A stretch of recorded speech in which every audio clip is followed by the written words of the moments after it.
We're just waiting. We have a new system, so we gotta. Looks like we're recording and we're live. If we could rise, well, if we could rise for the pledge, please.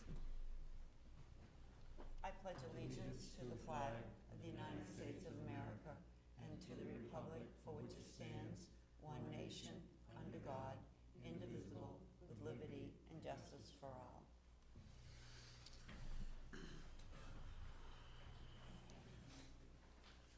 Okay, we have our minutes of our meeting held here on Wednesday, April 17th. Could I have a motion? I'll make a motion to accept them. Accept those minutes? All in favor? Aye. Aye.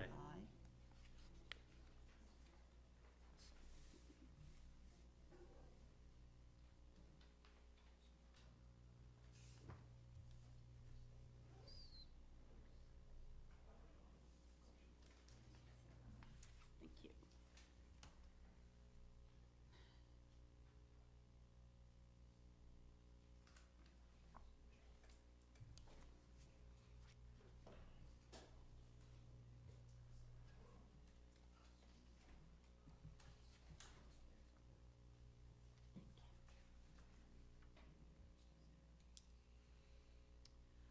And I'm going to start the meeting by going out of order.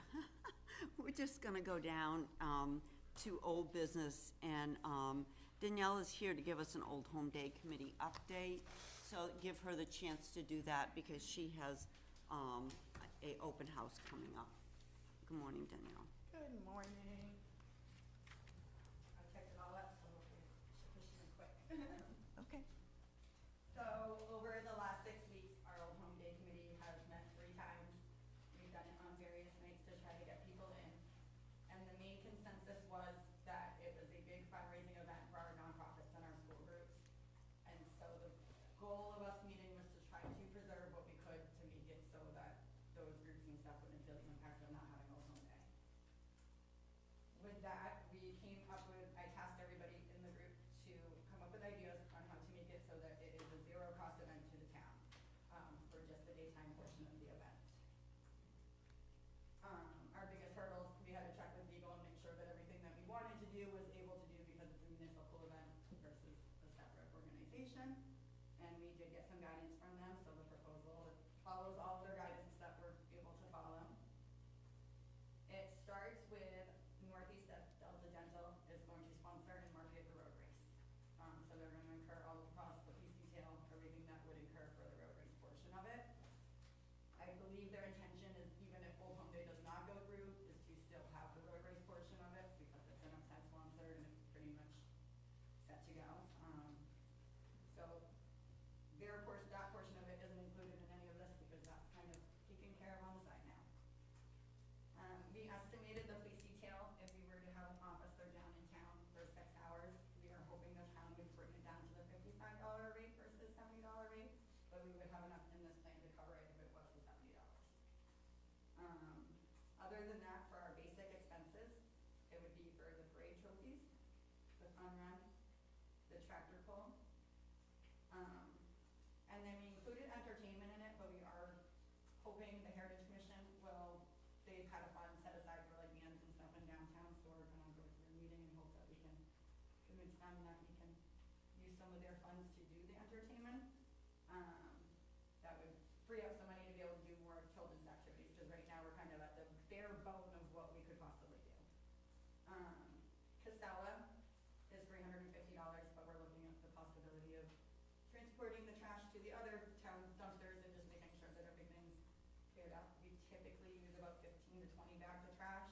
It never fills our full dumpster, and we pay a lot of money for that 15 to 20 bags of trash. So we're looking to possibly get rid of that. The other expense that we put into there was a $600 contingency fund. This was, and it kind of goes with 2 ideas. I did speak to Patrick briefly about it, but currently for the past couple of years, the only bathrooms we've had downtown is the Town of Belmont bathrooms. So we put in a $600 contingency just in case a pipe or something breaks. They're called the rattles, is $600 pretty much. We haven't had those things happen over the last couple of years, but there's just the possibility that it might. So if we're to keep the bathrooms open, we would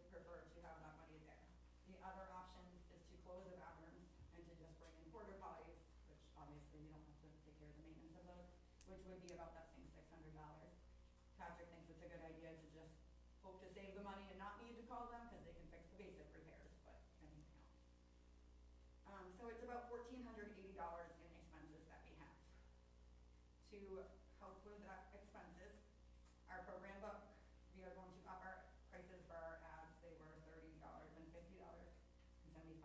We're gonna up them to $40, $60, and $100. That is still lower than every other town around our Old Home Day book. $400. Last year we took in $590 for our vendors, but because we are hoping to keep it just to the local businesses and the nonprofits and stuff, that $590 will go down a little bit, so I'm estimating it at about $400 for the locals. So that would be 1,000 of that money. And then to raise the additional about 600 of the money, we would like to do a fundraiser where we have one page in the ad book that is just for those families and the people that are on Facebook that are commenting that they'd love to help in some sort of way. So we open up 24 sponsor spots where they can donate $25, and that will make it so that they're in the page for the thing. It will make it so there's no anonymous donations, so it will have a name to everything, so we'd be able to present it at a meeting and you guys could accept it. Accept it. And then go into the thing for that. So that would cover everything that I'm gonna list now. The church has said that they will do their pancake breakfast, the road race, the fun run, the tractor pull, parade. We had a business donor say that they will sponsor the mini golf course in its entirety, so that's about $600. Got Lunch is going to be doing a cornhole tournament and a rubber ducky race. And then we're hoping for entertainment for the, it has to go a little earlier now that the road race is a little bit earlier, so we're hoping 10:30 to 2:30 or 4:30 for entertainment. And then we're also hoping that our wonderful fire department will come cook some chicken, and that will end our day with the barbecue. Okay. Where's the tractor pull? Say that, The tractor pull's right over at the lake. okay, I was gonna say, where is It it? only takes like an hour, and it's just one of those things that the little kids love to do. And Mark Padula is great, we make t-shirts for them every year, so the only expense to that is the 3 trophies that. So basically, everything is just gonna be right down here. Everything's gonna be right down inside this area, and I know I had talked to Mark and he said we might not need the police detail, but I think with the amount of people crossing the roads, because we don't have enough parking in town, that it's just smart to have a police detail there. I just think it gets a little bit scary when you're talking about crossing that road to that many people potentially, so. All right. That is our proposal, and we're hoping that we can get your support. We've had a couple of, I've been surprised at the people that have come, because I was hoping for kind of the younger generation to get pulled in, but we've had Ginger Wells and Barb Burnett that have come and stepped up for the boys. It's all those people. We've had Joe Burnett, we do have people that have said that they will set up things, help clean up, and help get the town as pretty as we can possibly get it and clean it up afterwards. So we're hoping that you would approve for a daytime event. Okay. Any comments from the board? I have no issue with it as long as everything goes to plan with revenues and stuff. Same idea, if you got, you sure you can cover your revenues. I don't have an issue with it. Yay. I was there, so I She don't. was there. I don't have any problem with it, as long as the taxpayers don't have to pitch into it. That's what we're gonna make it so the taxpayers don't any money, there's nothing that would go into any old home thing. Any extra money that would be received would go into our town revenue to offset any cost for the DPW helping set up the cones or anything, those kinds of costs that we don't necessarily see. Thank you. What we'll have to do is if she does get donations, we can't accept anonymous donations. That was gonna They be my have to question, be- a have to name be with it. named. We cannot do a GoFundMe, so people can stop suggesting that because it can be anonymous, so we can't do GoFundMe. So if she got a check or physical, items, we will just make a list, and when we come to you at a board meeting, you'll have to just, through the means of an RSA, accept those donations for the purpose of Old Home Day only. So if somebody hands you $20, let's just say, then you're gonna give them, you're gonna do a receipt back to them, keep a copy of it, because we need a name, okay? And then we'll come to you with the whole list of everybody at once, so it's not like trying to accept little monies at the same. Did you raise your hand? I saw her hand go up. Deb, okay. Just so you know, the fire department's been already talking about it, we were planning on doing it. You are, okay, all right, awesome. Okay, any other questions? Yes, Patrick? Yeah, I think one thing we gotta realize is that we're gonna have to check the electrical. Every year, the mice get into everything and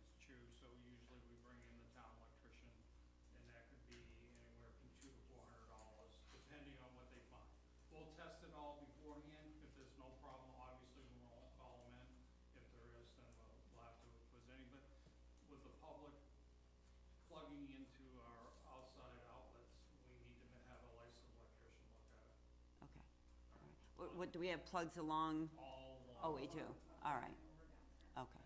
And we use them once a year, so, Yep. and they're sealed, and we. Oh, mice can be, Sometimes we're real lucky, everything works, Yeah. and sometimes we're not. All right. So, okay, And he was able to fix everything that didn't work last year. yeah. yeah, all right, awesome, all right, awesome, thank you, Danielle. Okay, Do you guys wanna make a formal motion where you've already motioned to cancel Old Home Day? Do you want to, does someone wanna make a motion to reinstate Old Home Day? I'll make the motion. And you, I would suggest maybe you do the caveat that as long as expenses are paid by the vendor fees and or donations. by the Old Home Day Committee, and obviously the time is, I'm not sure what time the road race starts, but you said what, to 2? About? For the end of the Yeah. event, it would be till 4:30. Till So the end 4:30. of the barbecue usually happens at 4:30, so. Yeah. Would Okay. we need to close that road down in the motion too, or is that separate? Oh, This road right here behind us? Already did do that Yeah. separately. It was part of the theme vote that we Okay. voted on everything for that too, so.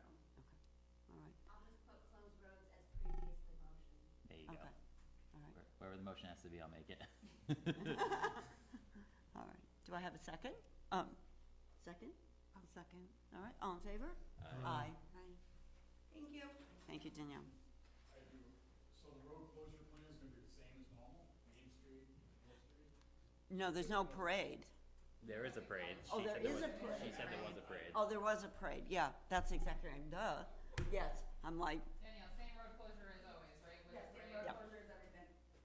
yep, okay, thank you. And how should the checks be endorsed by people that are? If they're giving donations. Sponsorship form all set up with Town of Belmont and everything like that on it, so. Awesome, all right, thank you, Janine. Under new business, we have a fee schedule update consideration. This is for building permits, special events fees, facility user fees. I'll have, Karen and Dave come up. All right. The building permits first. Thank you. So very considerate of you. Sit on this side so I can elbow my good one. Okay, I'll kind of start out with everything, it's been a good time to kind of look at all our fee Yep. schedules. Yep. I'll let Len talk mostly to the building permit because he kind of spearheaded that portion of it, but we looked at building permit fees, looked at special event fees, which also kind of included facility use fees.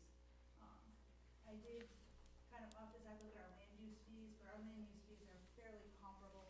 We're a little higher in some, a little lower in others, but on average, our land use fees are pretty moderate. I may come eventually with a couple of very minor tweaks, but for now, we'll kind of focus on the building application fees.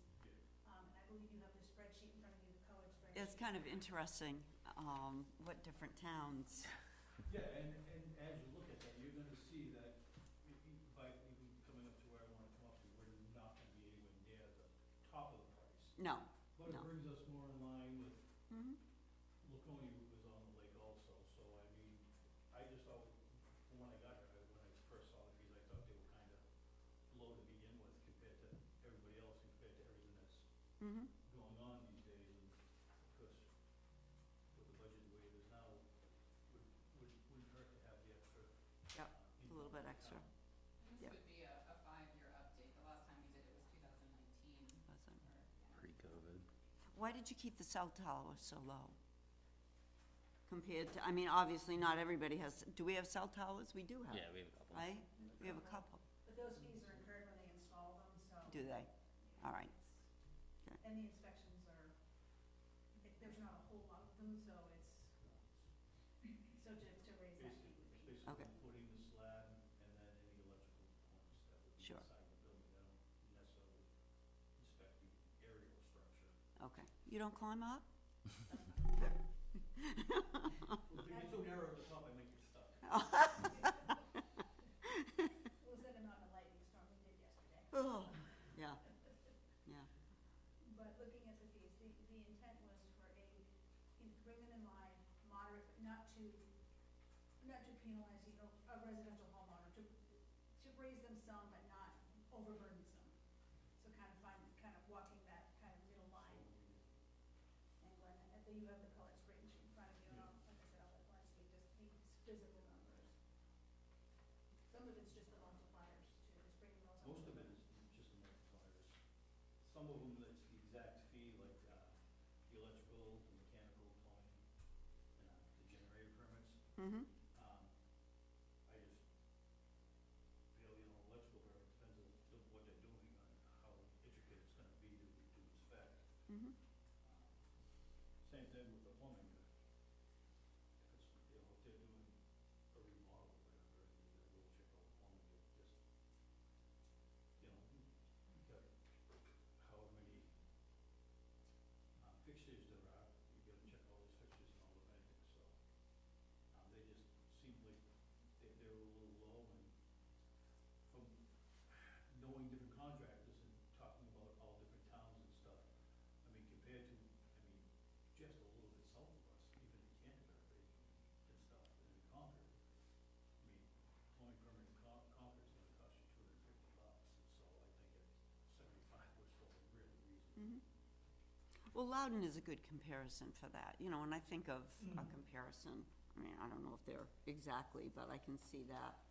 Loudon versus looking at Laconia, yeah. Yep, yep.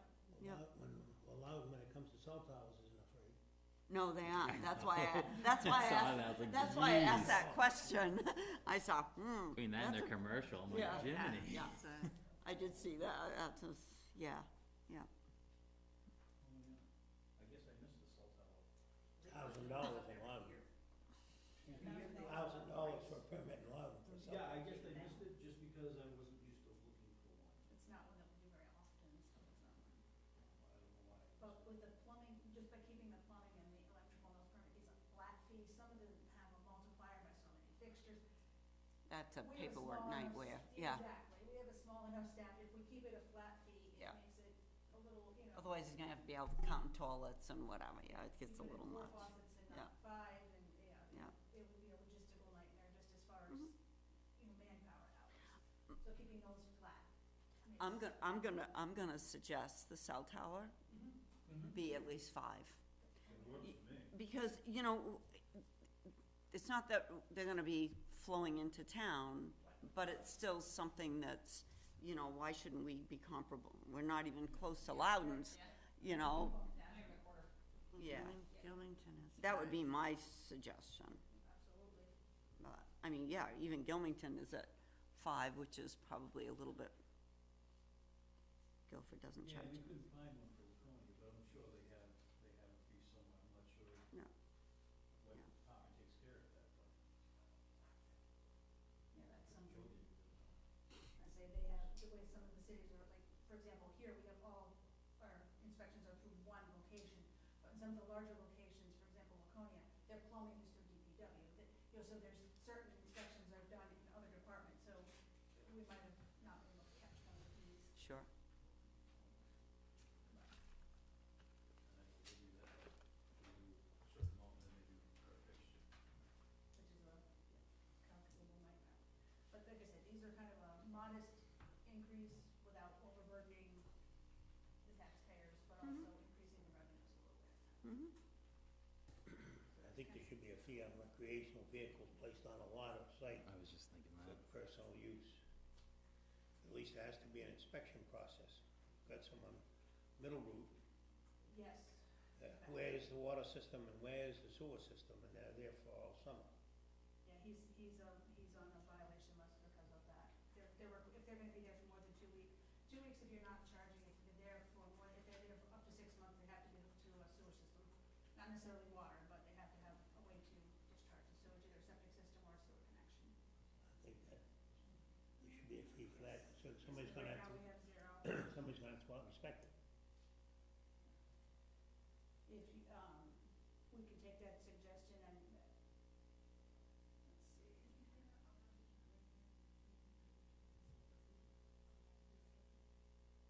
There is, well, it's in the zoning ordinance, if they're greater than 320 square feet, it's with the coming grounds, they're considered a structure and they have to be separation. Right, but I think it's on our fee list already, there's a RV item on our fee list. Yes, and it's a zero cost. It's a 0.15 cents per square foot. Yeah, there's no flat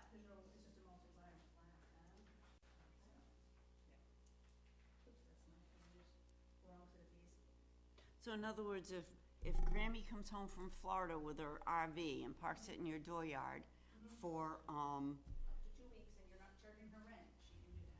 With no, right, but if she's there for the summer, If she's there for the summer, she would have to get a permit and connect to a sewage discharge system, whether it be a septic system Yeah. or a sewer connection, depending on. Do you have a suggestion on what that, would you want it to be a flat fee, just the multiplier? you know, you're gonna be chasing that no matter what it is. So I think if you're gonna charge anything, you're gonna chase it, and maybe it should just be a flat fee, because otherwise you'll be chasing Grammy for all summer long, right? I mean, I don't know. I mean, that could become kind of a nightmare. Well, it's the ones that are gonna try to cheat the system, they're gonna be the ones you're gonna chase. Mhm. I mean, Sonny and I did this a couple of years ago on Middle Route. Those trailers were there just past the corners, and we didn't get we didn't get much results. You say he's still in violation. Well, he's currently leaving no trailer there, I happen to drive Yeah. that route I all know the you time, so I've been monitoring it, I was actually a bit stunned that he was able to get his motor vehicle out of the driveway, because when we had all that rain, he has a Cadillac that he drives in, and he drove it in and sunk up to the bumpers. The bumper was like on the road surface, and his car was down below, he managed to get it out. But so far, there's no trailer there at this moment. So would you feel, would you feel comfortable with a flat fee? Flat fees are typically, as far as tracking and just processing, are Far much simpler. easier. Much simpler. Yeah. Because when you're looking, like if you do a per square foot, and you're looking, say, for example, a travel trailer Right. that has multiple bump outs, Right, then you've gotta calculate the square footage for the unit, and then the bump out, and then if they don't know the dimension, a flat fee, it's, makes more sense. Would you think like a flat fee at like the 120 like Gilmington and get rid of the multiplier? I would just say a flat fee of Yeah. 120. Yeah, and Yeah, get rid with of no the- and get rid multiplier, of the that would be my multiplier. thought, Yeah, because then. Cause right now then- it's at 15 cents. a Right, I month, see that yeah. 15 Yeah. cents, I'd take the 15 cents out and just do a flat fee there. That would be easier than having to measure and, measure and Yeah. knowing, is that when they do specs in their RV, and yes, they get. well, and the same thing, if it's someone that doesn't really wanna pay it, then they're gonna not want you around the RV anyways. But if you see it there and know it's there, It's X. right, then that would be my thought. I would agree with that. Yes. Yeah, wanna make a motion? Yeah, do we need a motion for that? Do you have any others, you could just both, Well, we can do, and the cell tower, yeah, we'll do it all at the same time, And yeah. the suggestion was 120 like, Gilman? Yeah. Okay. I mean, we could, With no multiplier. With with no. no multiplier, Just right. making sure we're, Is that- we're making the notes. is that for in campgrounds as well, or only for lots separate from campgrounds? I just wanna make sure we're clear in the minutes Right. of what. As it stands, these would be for outside the campgrounds. Most of, like Silver Lake Campground has their own, and Granite State Campground has their own, building permit application. Especially Granite State, those are 0 in, 0 out usually. And then Silver Lake Campground, it looks at decks, and they have to pay a $25 fee for the decks, and that type of thing. And those are like interior to the campground. Winnisquam Beach is actually, would be, with their regular permit, so they would fall under that set of fees, and they don't have their own separate. And I think right now that's working. Silver Lake is, they get charged if there's a small deck, but there's not as many. In Granite State, he's been working to get those back up to speed, so I don't wanna, we want Upset. more in compliance than to be chasing a few dollars at this point, because they're being amenable, and they're pretty close. I know he's been in to see you several times, so yeah. Okay, so it's only for RVs. So it would only, Outside of campgrounds. right, Yep. So somebody has a lot, like we have one on Sunrise Road, they go there for 6 months out of the year, they need their permit, and that would fall under this suite. okay. Yeah, they're actually, it's just sold out lot. But they're outside of camp, yeah. Quick question.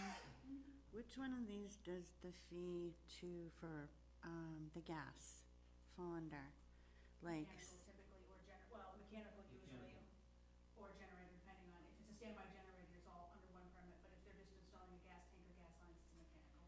so is this for new ones or for all of them? If you're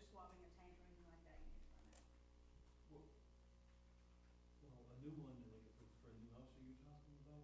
Well, so I know a couple people in town who have spoken to me and said they were using fuel company A for their propane, and it was super, super expensive, and they needed to save money, so they switched to another company to have the town of Belmont charge them $50 to have, just to allow the tank swap to happen.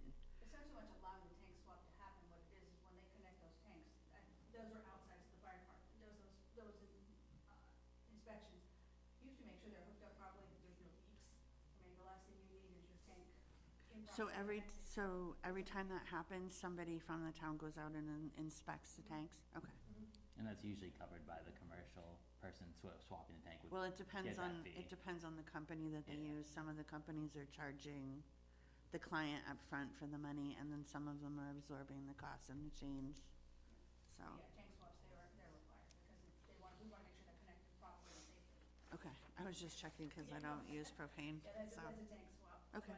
But if it's a new house construction and, you know, they're using propane as a fuel, that's included in your building permit fee. Our building permit fees are inclusive of electrical, plumbing, you know, the mechanicals, because obviously that's what you need to have a functional home. oh, okay. Good, good.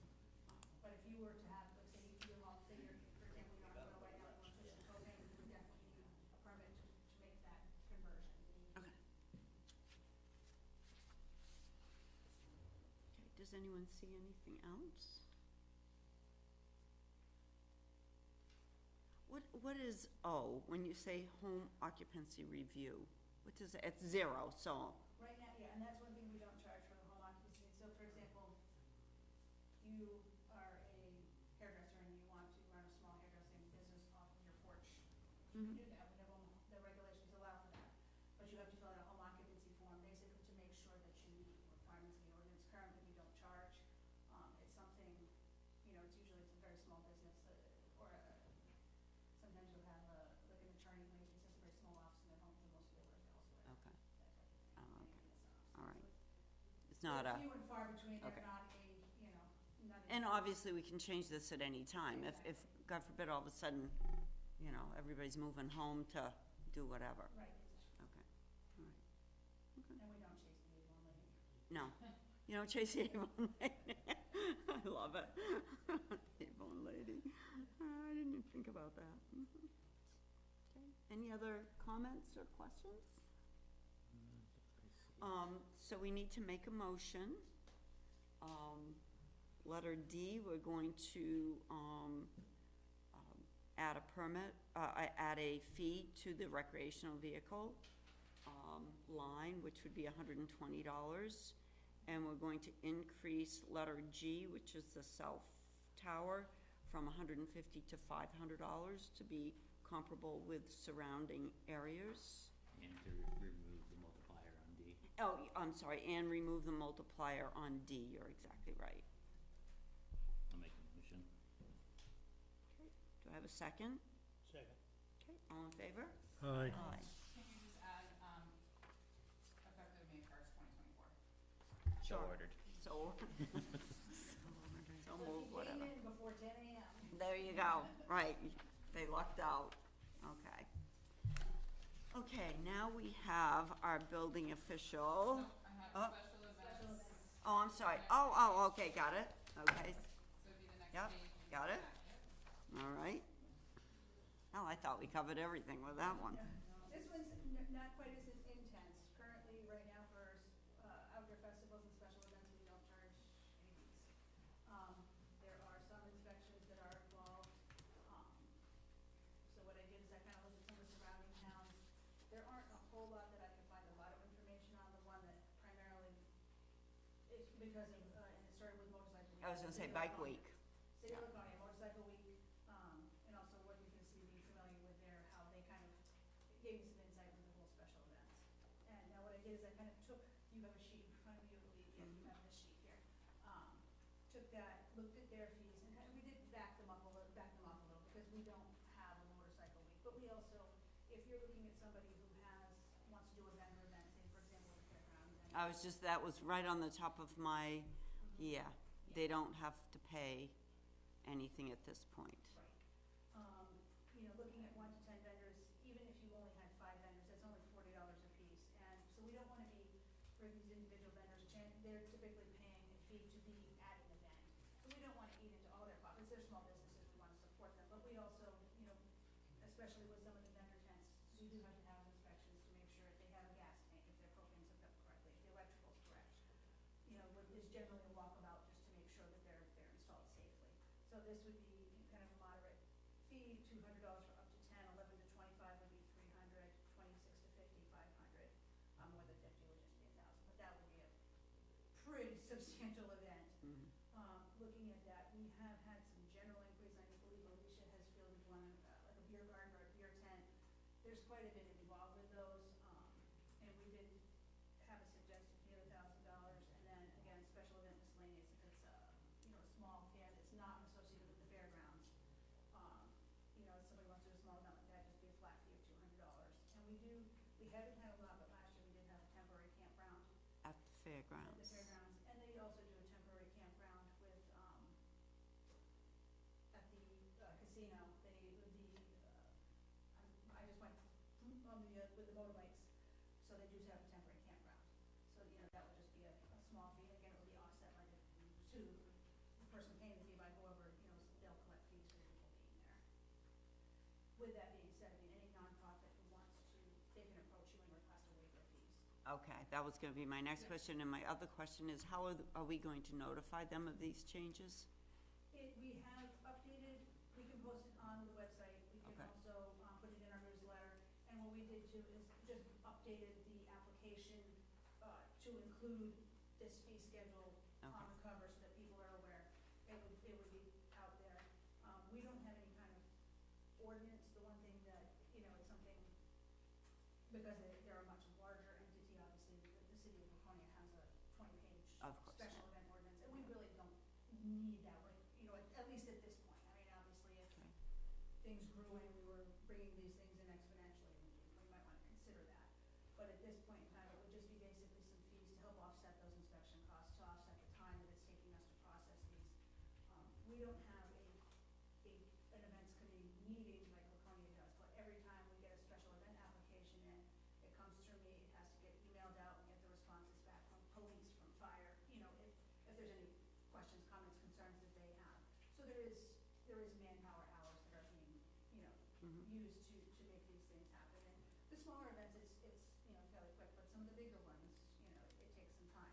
You're back and forth several times. So this kind of helps offset that manpower cost.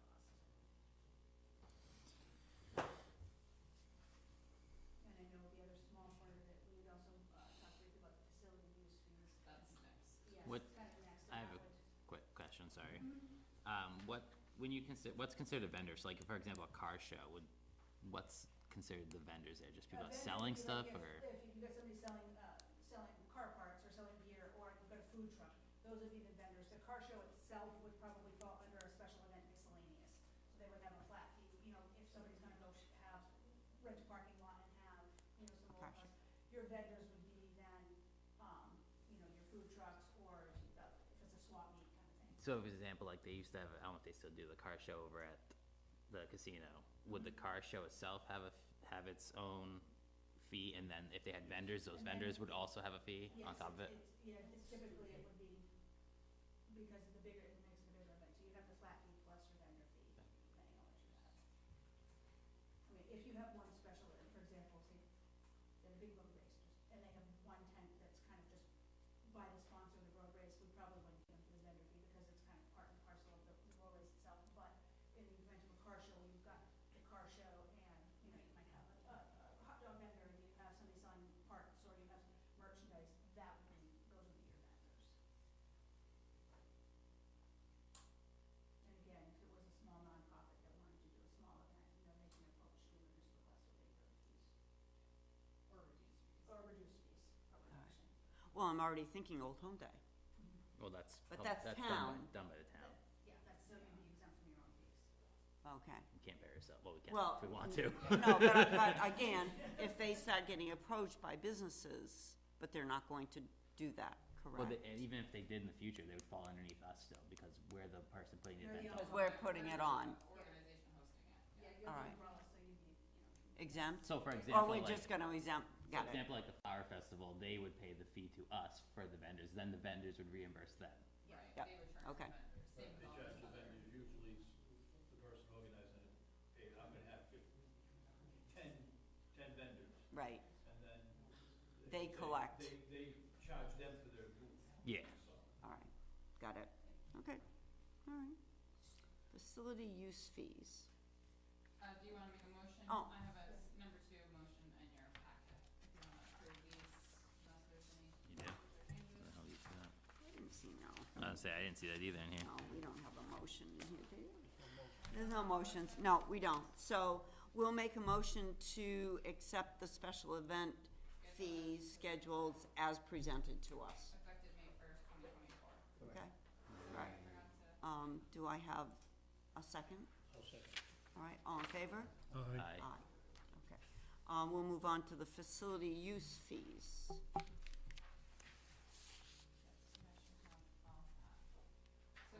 I kinda just wrote the breakdown. Currently, we only charge $50 to rent the pavilion and the mill. I propose to keep the rental at $50 for individuals and $100 for profit entities. Add a $50 fee for the use of bathrooms. We do have requests of people who just wanna have a meeting or a use of the pavilion outside space, but don't need the bathrooms, don't want the trash. And then add a $50 for the trash disposal fee. I have a question about the mill. So someone rents this, and pays $100 for a Saturday, so this building's gonna be open to them as well as the pavilion? I don't. As it's written now, it said for fee to rent the pavilion And and. mill. And mill is $50. And or, sorry.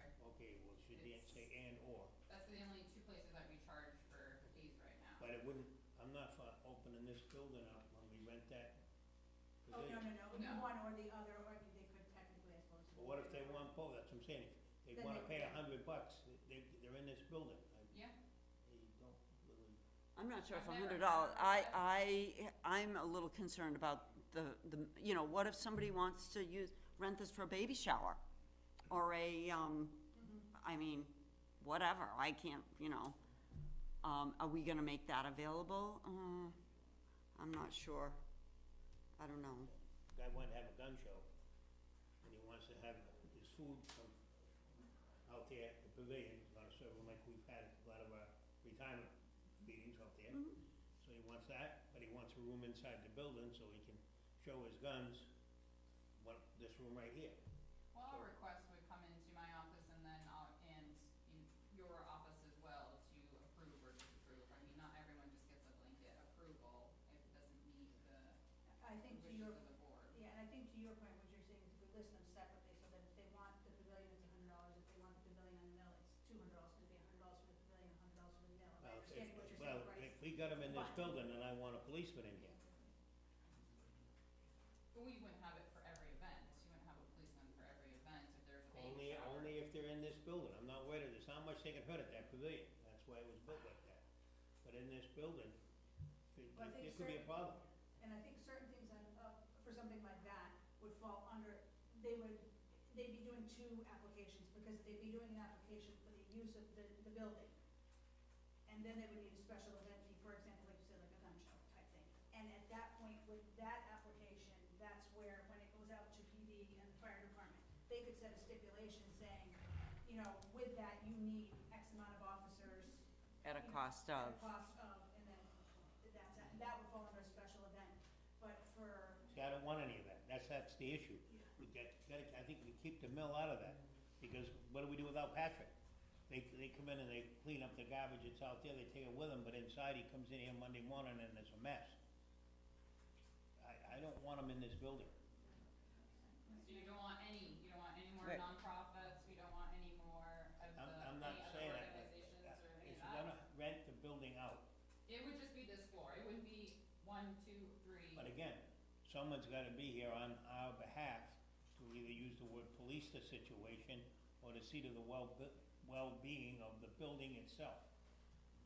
well, currently, right now, you do, this is already kind of, I don't want to say already occurring, because it's an effective, the only thing that we looked at was the fee schedule. It's not so much changing the ordinance and how people use it, it's just the fees, because right now the only fee is $50, which if you've got somebody renting the pavilion and they're just having a small, like you said, small meeting and there's no Yeah, trash. I don't have an generated. issue with that. Right. That's what that was built for.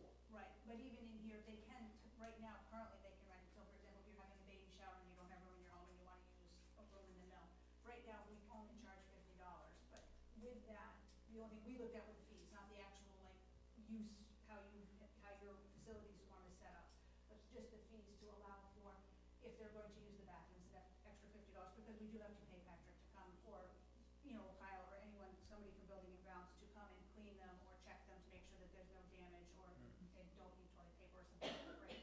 Then again, with trash, because adding the $50, and I believe we said, was it $100 over 4 hours? I think we had the split fee for the trash pickup, because the longer the event, the more trash it would potentially generate. I'm a little, yeah, Donna, go ahead. I'm a little. I guess I'm a little befuddled.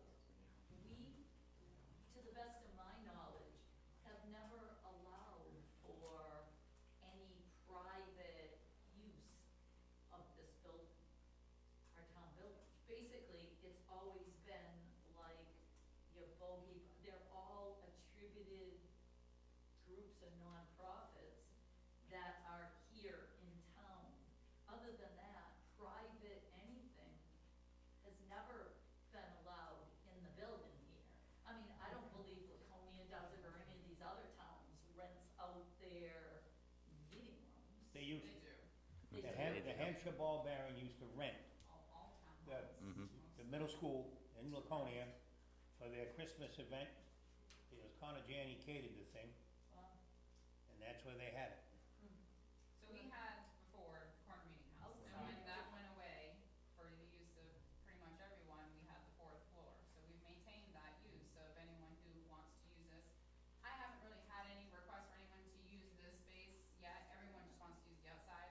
But we do have the nonprofits, we do have other organizations who do have more so meetings than events here. But those are associated with the town. Well, Yeah, they're not technically associated, but I get what you're saying, but yes, they're not technically. They're not Riley's Gun Shop from Right. Manchester wants to put a gun show up, and he can't get together with the Sportsman's Club in Guilford. So he comes and says, hey, this is a great building, I could use these 2 rooms if they're $100 a piece. Great, it's bad weather, so I've got it covered. But that's something that you could allow or disallow. Okay, I just don't wanna open the Pandora's box I and can have, discriminate or not discriminate. yeah, You don't- I mean, how do you judge? I think in all honesty, we should, one more thing, maybe we should kind of look at that a little bit further before we just say, Yeah, and so we only looked at the fee schedule, we didn't look at. right, the you're actual- looking at the fee schedule, That- but, and that's but I all we think we looked need, at. I think you're right. I mean, I understand the Belmont, baseball, all those are fine. But I think if you start opening it up to, I don't know, Susie Smith having a birthday party for a 5-year-old or something, then you got a mess. I mean, Bachelor's party. a bachelor, yeah, I'm a little, yeah. I would correct the first statement, it says fee to rent pavilion and mill is currently $50. I would scratch and mill. Well, this is just for you guys. This I know, isn't okay, what's well, in I the would take thing. it It's out there. just- But then that's only changing so right now, we're only looking at the fees. We can't change policy right now. So if we wanna change policy, we can change policy, but right now we're talking about fees. If we're gonna raise the cost of the pavilion and scratch the mill, we're not gonna end up raising the cost of the mill just in case. So if we make the motion now to accept the changes of the fees, we can then go back and revisit the policy. Exactly, you can, in the. Cause I do agree, we in the probably should revisit the facilities- policy for sure, but if we're gonna do the fees right now, we might as well raise both fees for now and then revisit the policy. And sorry, I had a quick question. And I guess, This, oh, go sorry, ahead. this doesn't apply to our nonprofits, right? This is just individual / for-profit? We should just Well, hold off on I this. think you should take a look at the nonprofits. I mean, this mill has been recently heavily used by a lot of nonprofits, and it is still costing the town with the Of heat, course, 'cause we're electric, paying water, heat, sewer, electricity. cleaning. Yeah. And if they're going to have monthly or weekly meetings, I think it's reasonable that you do charge a small fee. I mean, when Karen looked at other towns, there are towns that do charge $4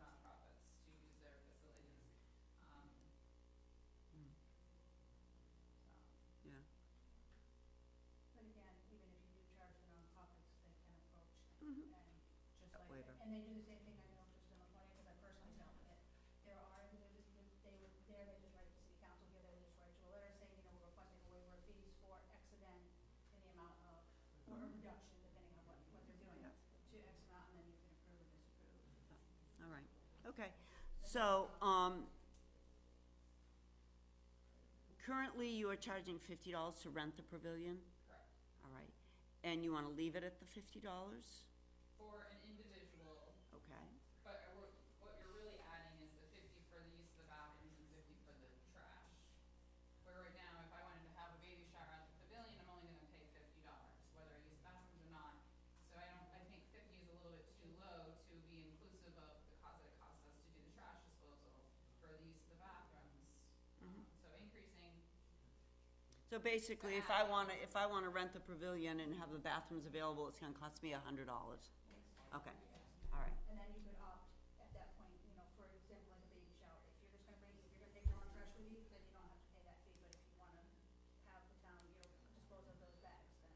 do we have to set up for these uses in the pavilion? Do we have to set up the chairs and tables if people rent? We do, if it's during the week and we're on staff, we'll set it up for them real quick, you know.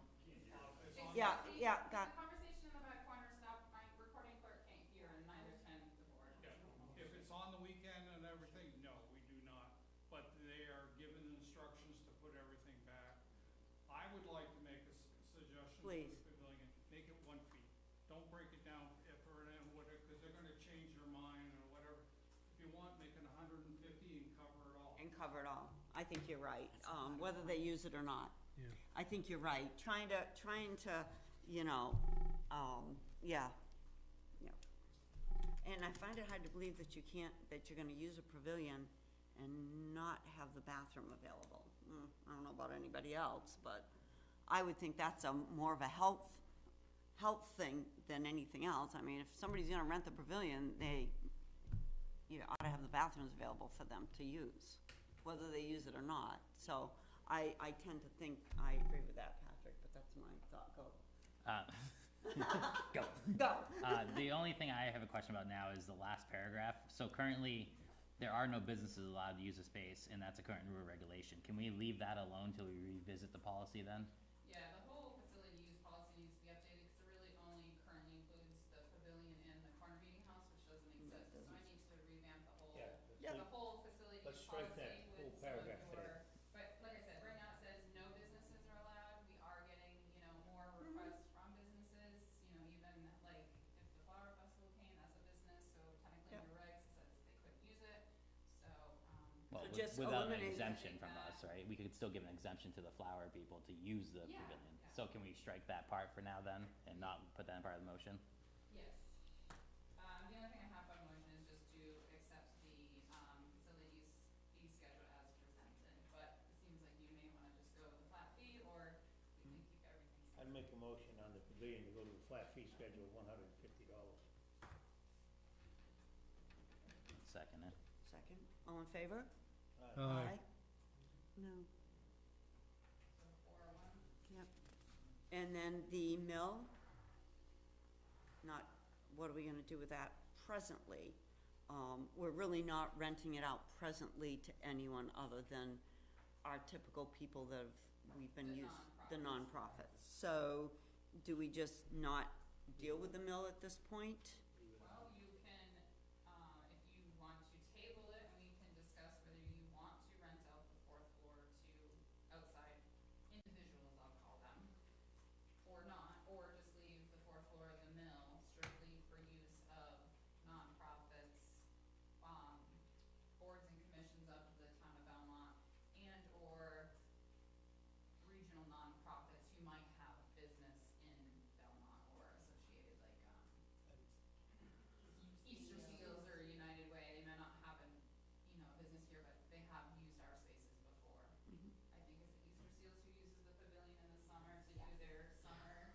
I think we need to ask you retreat. people to research this a little bit and to see just what we should do with this, the actual mill and the leasing of any space or for profit or for nonprofit.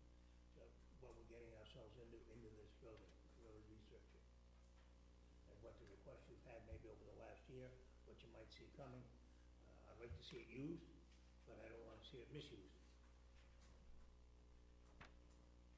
So maybe a little bit more. I don't have a problem with that because to sit here and try to, come come up with something, Yeah, I, not negative, but I just don't No, want, I don't want something right. to happen that then we gotta change it, or we put ourselves in a corner. Are you, right now, this is just a fee, but obviously have to put in the policy. Yeah. Yeah, I think that would be a good thing. Okay, we voted on the fee schedule, right? And we're not voting on anything for the mill at the moment. And then I guess what we can do is I can just come together with a new revised facility use Right. policy Right.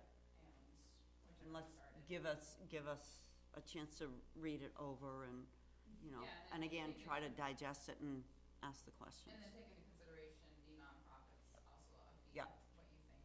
Mhm. And I can, provide some examples of other towns who Mhm. charge nonprofits. Yeah, all right. Okay, awesome. Okay, we're done that, right?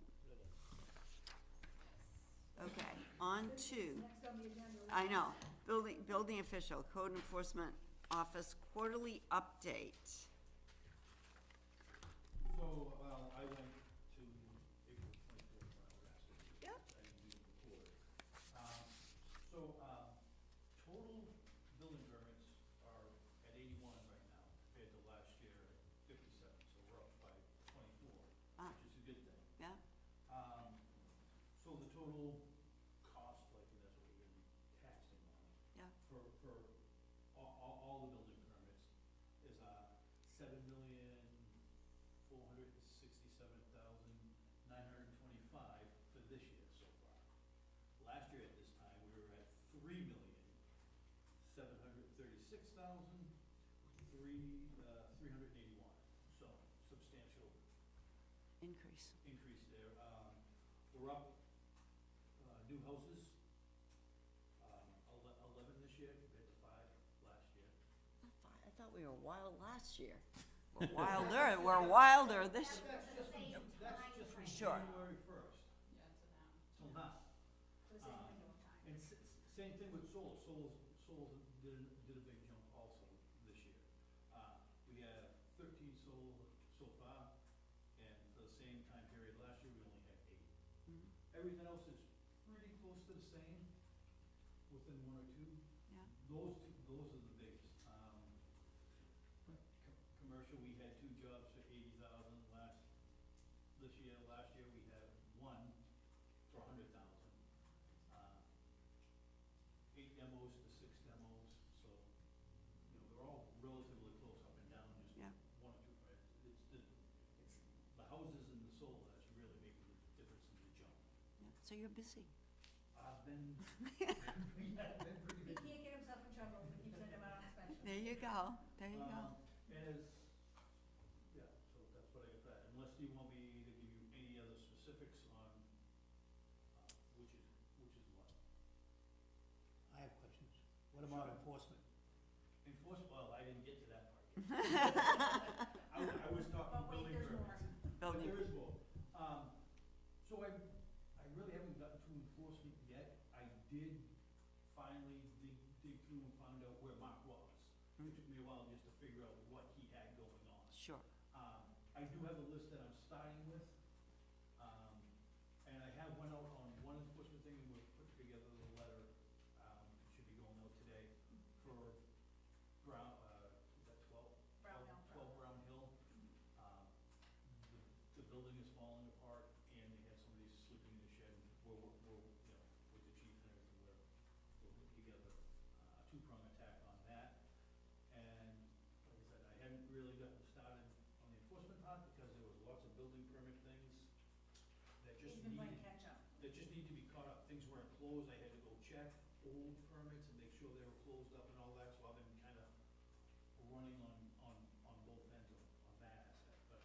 I'm mainly interested in the Walker property on I'll one say, foot. with that being said, he has been monitoring walkers. Oh, Walker, yeah, there's 3 of them that I've been. That's a quarter, right? Yes. Yeah, Which and, Walker's court order, is today, so Today. if his property is not cleaned up, then, Well, then it ain't happening now.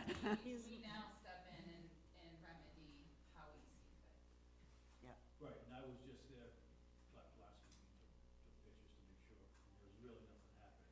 The one on Laconia Yeah, Road, it's for sale. he's done a lot in the back. I was got a lot more to do. He's getting it, but he did a lot, I'm just saying, and, the other one I've been watching, what's that guy, Wayne? I was gonna ask you that one. I was waiting to hear that name. Come on.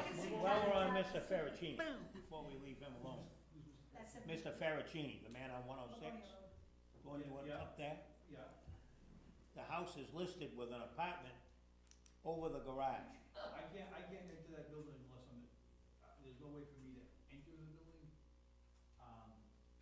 He says that it's just a space, there's no stairs, it can't. So- Oh, there's a ladder, right, there's a ladder. I mean, I don't know if he's been up there, but it's That's right. I understand that, and he get more swing to get into a building than I do as a building inspector and a code official.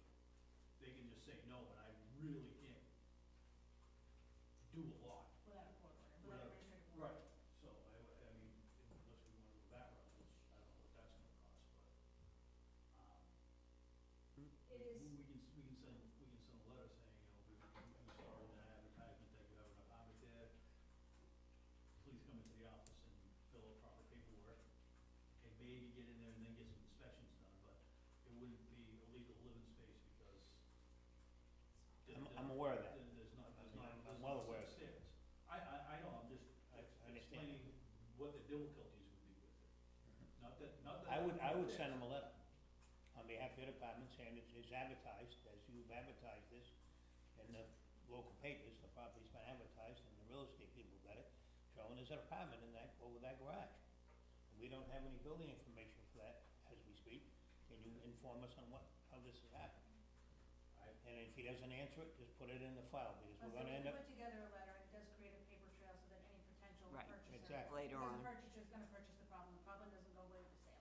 Yeah. Just like for example, we've had a lot of inquiries on Concord Street, is up for sale, and we've had multiple inquiries, and there's issues there as well, there's violations there that I kind of started spearheading because it was that interim portion.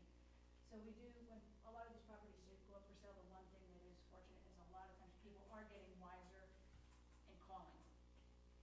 And, you know, can you tell me about the property? So that is something too that, you know, we always advise them. If there is a violation and you purchase the property, you are purchasing the violation. You know, we are more than willing to work with you to remedy the situation, but you have to be fully aware that when you purchase something, you are purchasing a problem, you know, you're purchasing whatever problems come with it. So, you know, doing due diligence is extraordinarily important. thank you. Are you good with Ferricini? Because I want to talk about McLean now. Oh, Have you been able to go over to McLean's? I know you said you've been watching it. I've taken pictures and stuff. Yeah, it's definitely getting worse than it was. He's called and asked me to call him back, and I've called him back 3 times. He's hard to get in touch with. And having heard, I'm assuming he's supposed to be back in town in the next couple of days. He's gonna be, and if I see him, I'll stop and talk to him. Alright. I know that there was something before that I haven't even seen the paperwork yet on it, but, I know he had some agreement to have stuff moved and it hasn't been moved yet. Yeah, so the last thing I had contact with him about was he was supposed to go to Florida, which obviously he didn't do. And I told, he was supposed to come in April, I think, and request a special exemption for a contractor yard or something. I talked to you about it way long ago. And obviously he's probably not done that, so I tried to give him the leeway up till April, and that was me being He nice. went to Florida and his equipment did not. Yeah, that equipment was supposed to go, that's right. Just the big bronze colored truck is not. Everything else is there. He's hauling boats. Yeah, he's got another boat there, I think it looked like, a sideways. I'm like, He's got a big. He came, That boat's been there since. oh, has it? Okay. It's just been opened up then, I could see it. Yeah, what was in front of it before? Oh, the red truck. Right. That was broken down, the red And truck. motorhome is new, there was a pop-up camper, which is. yeah, it's a beautiful big motorhome parked yeah, there really a nice. couple weeks ago. Yeah, Mhm. motorhome.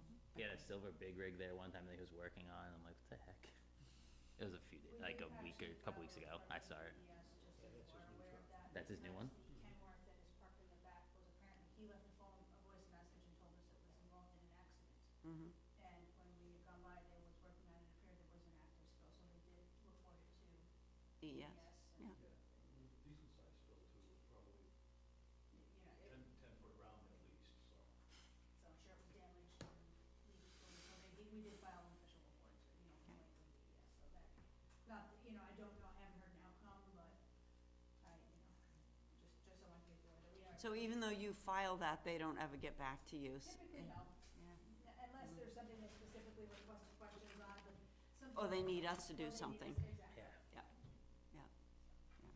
So do you file, and this is just a blanket thing, if the people who are the legal owners of the property are deceased, That's and where it would gets be a in little- probate, could you, or would you, or should you notify the probate court that the property itself is out of compliance with the zoning ordinance? Like, just take a copy of that and submit it to probate and say, please attach that to this property so that the court's aware that there's an issue? It's not something we typically do, we are provided the information, we did have a recent, building permit that was through probate through the estate, and the estate attorney had contacted us, and obviously if there's something like that, we would CC them on everything, because we know who, it's coming through.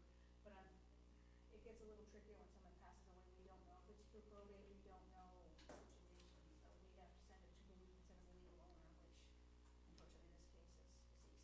Yeah, you send it to the estate of them, and depending what they're gonna do. If they wanna tell you they've got a lawyer, then, cause, trust me, I chased, when you started it, and Coney, I chased for years, 187 Country Club Road. Country Club Road. It was,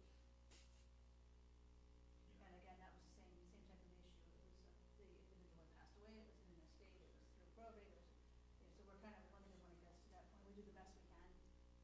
But again, it's, we have needs and wants and can't do. well, and again, that was one when, they finally got through, it was able to be sold, they ended up selling it.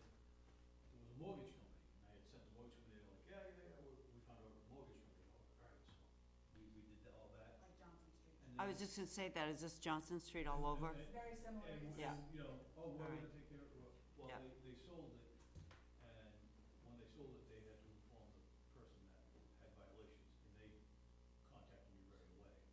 And, like within a couple of days, they had it cleaned up, but it was one of those battles back and forth for. Have we heard anything on Johnson Street? Now you said that, hit my head, I'm like, It crap, kind of Johnson came Street. up, it's just still been in limbo, I don't know if you've received any kind of information, but we have heard nothing, that it's. Because still- wasn't the last thing the bank finally admitted that they owned They it or owned and something? that's about as far as Or it's it's gone. gone. It's kind of stuck there now. Yeah. Can't we start sending the bank bills or something?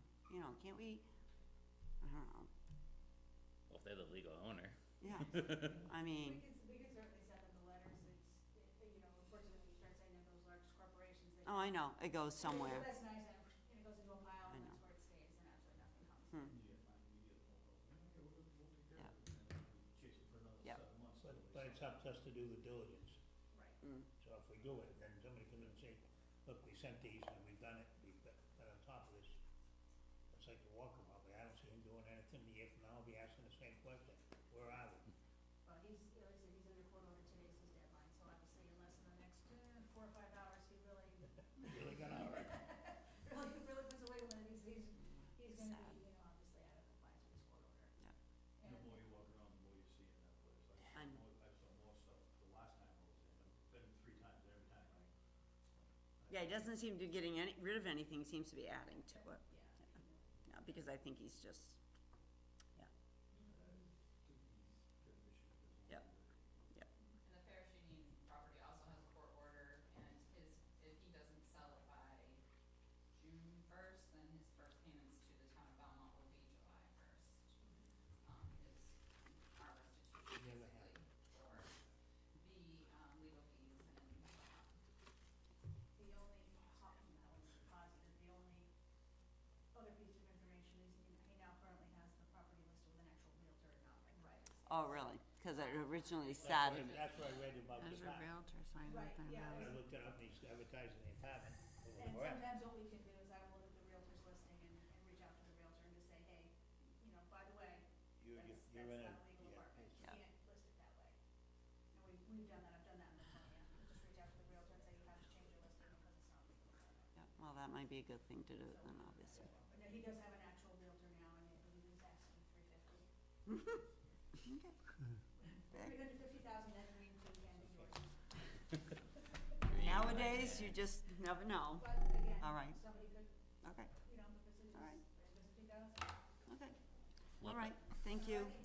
Thank you, guys. Fortunately, that's reasonable Yeah. Unfortunately, that's low price. That's below price on the average right now. Price. The average house is what, 500 right now? Yeah.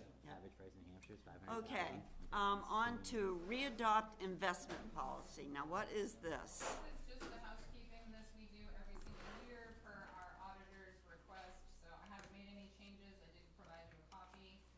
It's just you guys readopting and signing the policy. All right. So I have, Sharon has Do you want me to sign it? Original one? the All right. original. Do you want me to sign it first and send it, or you want it first? Okay. You can sign it. Pass it down. All right. Heritage Commission, Linda Frawley. Yeah, I'll make the motion. I'll make the Oh. motion to readopt the investment Oh, policy. I'm sorry. I'm You're good. moving on. Do I have a second on that? Second. All in favor? Aye. Aye. All right. Linda Frawley, Memorial. Yes, I just gave you an email in your packet, that Vicki Donovan had sent me, there's nothing that we need to do. The Heritage Commission has decided that they wanna remember Linda Frawley for all her work that she did with the town of Belmont, and they are going to do around the town, Planting daffodils. planting daffodils. She's going to check in, I think also with Patrick and DPW, because they want to plant them where it won't be in the way of DPW's mowing, and public works, building and grounds. Yep. Some stuff, those are planted in the fall, there's time for checks we need to address. All right. So there's nothing we really, it's just up to date. No, I assume once they come up with an idea of where they want to put them, they'll come to you and ask if it's okay. Finance consultant update. Yes, I have found some good news with getting us, some help. Our auditor gave me the name of a Joanne Smith.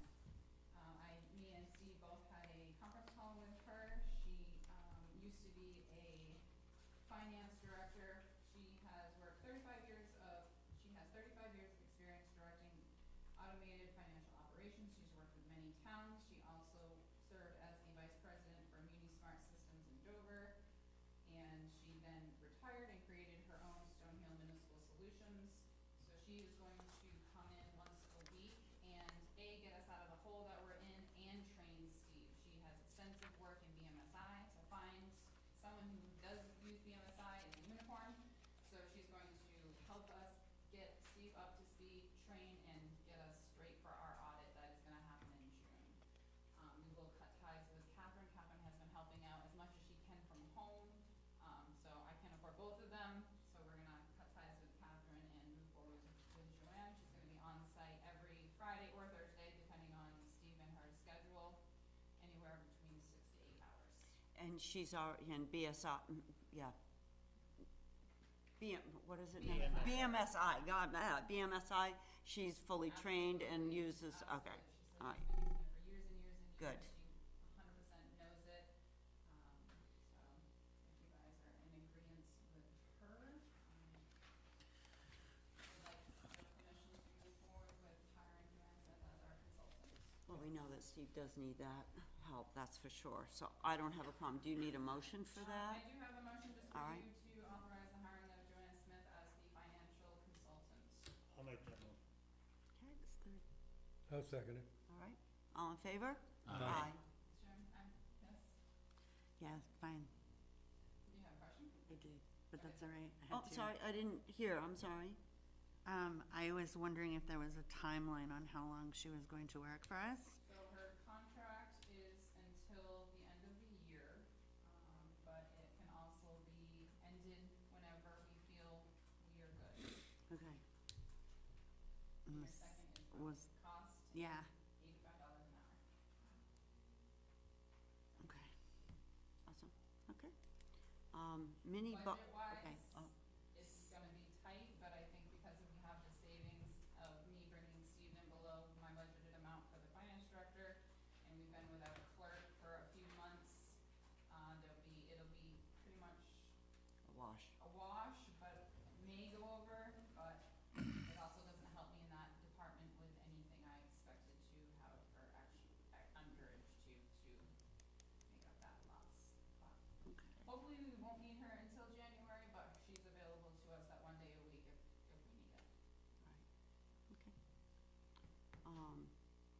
my box donations?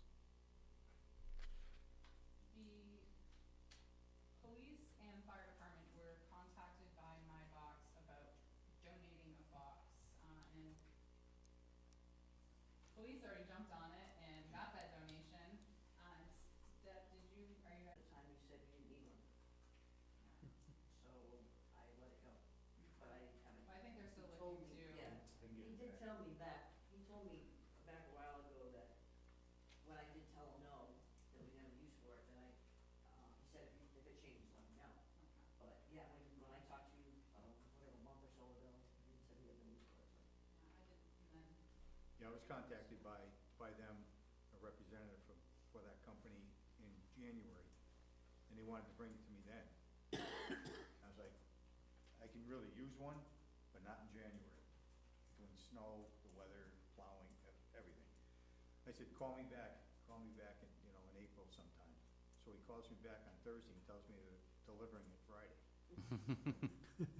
I said, but what, he goes, indefinite, no charge, we'll put it where you want it, and, And this is for your storage, yeah.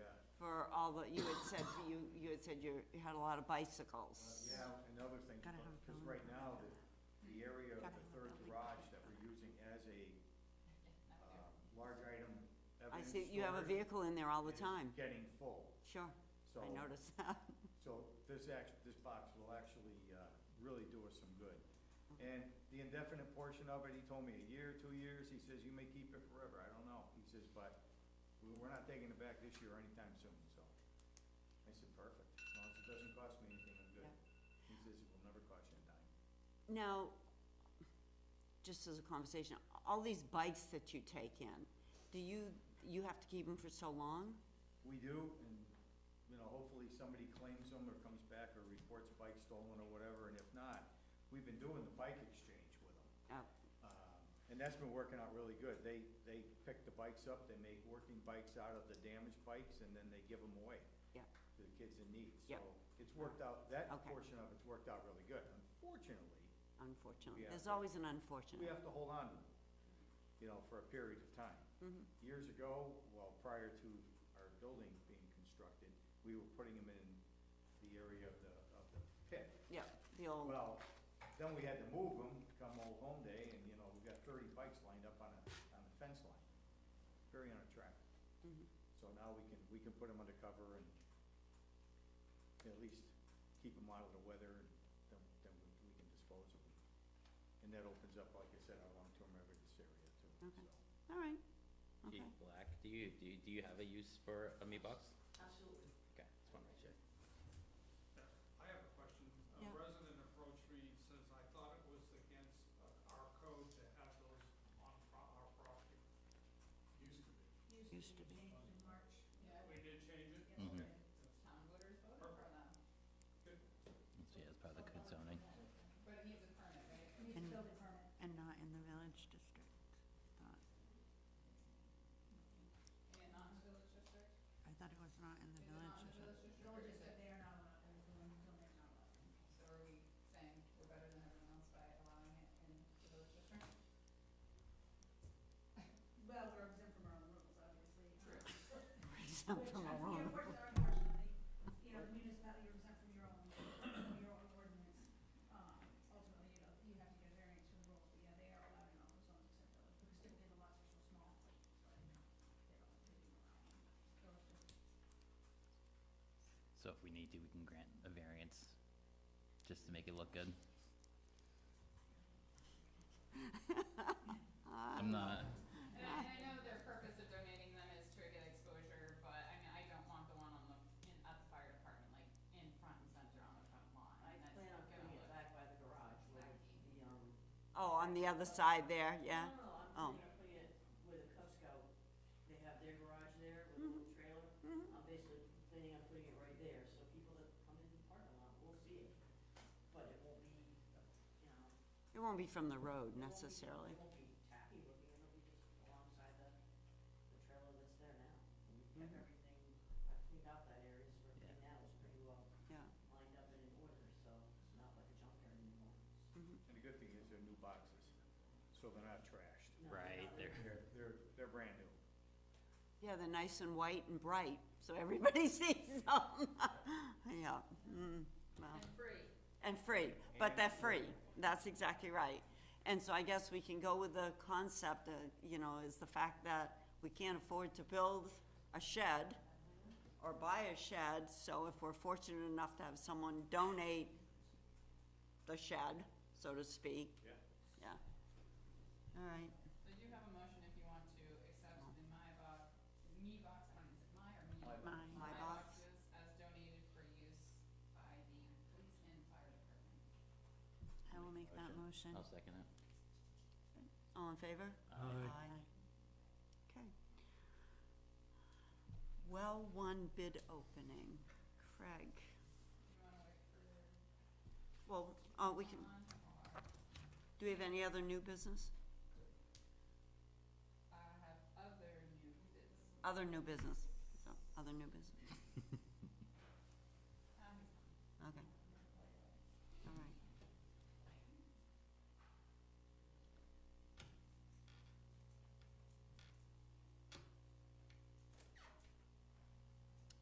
John, do you wanna accept the donation? of the bo- Do you wanna accept the donation of the me box? We already voted on it. Okay, the bid opening for the gravel pack well. I just need to know for the minutes if you're in agreement with the acceptance of the my box donation. Certainly. If it's free, it's for me. Okay, now the well, that's not free. No. Yeah, yesterday was our bid opening for the, replacement of well one, which would be actually, A new. which would actually be called well four. So we had 3 bidders, Lisa's got the figures, I got the Yeah, whole they've got the. You've got them.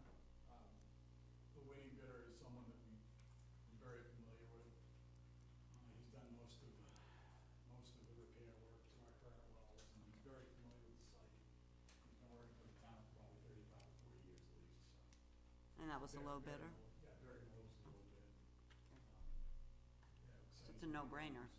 Yeah, we're gonna see if we can get that done within this calendar year, and then once we get the well installed, we're gonna, after they do the pump tests and all the DES requirements, we'll see how much DES will let us pump, and we'll get our specs for our pump and our electrical and all that stuff, and we'll proceed with that, so. But the main thing is just to get the well in the ground, so. And is that going beside, And it's gonna be in that proximity of well one, so. but even though it's gonna be in the proximity, we still have to test it as, we still have to go through all of, as if We're it's. gonna save some money, we're gonna use well one as our monitoring well. Okay, So we're gonna keep that there, probably keep the building. We went down, met with him yesterday, we've got some tree work to do. There's one massive pine that's in the vicinity that I think would be really smart to take before we, Yeah. put a well down there and handle all that Sure. construction and all that kind of stuff. Yep.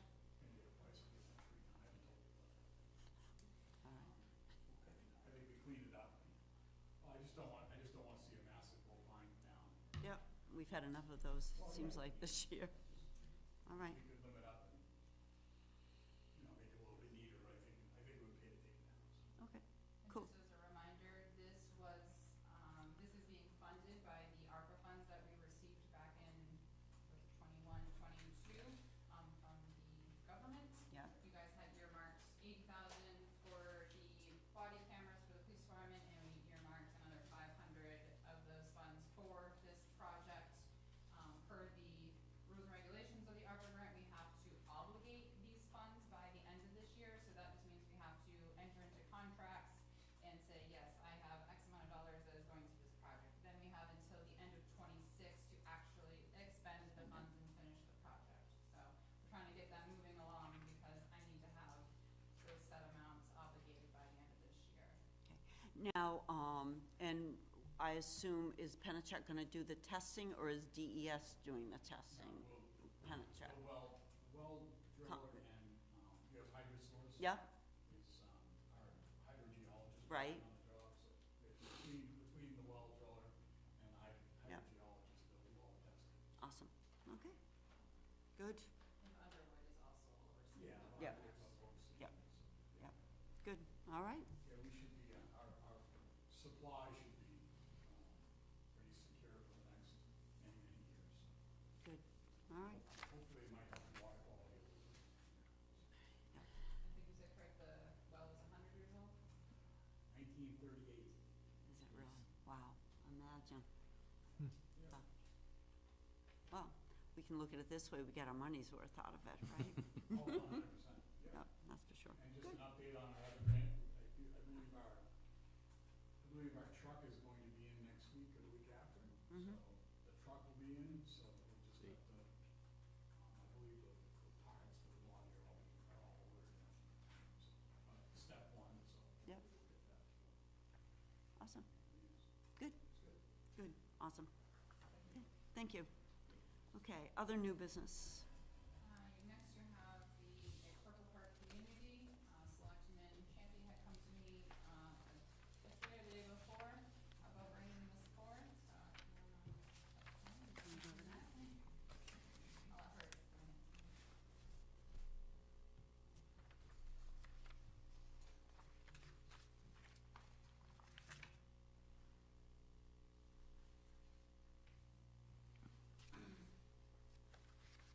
So this is a project that Elaine and Southern New Hampshire is doing, she's been working on it for a couple of years.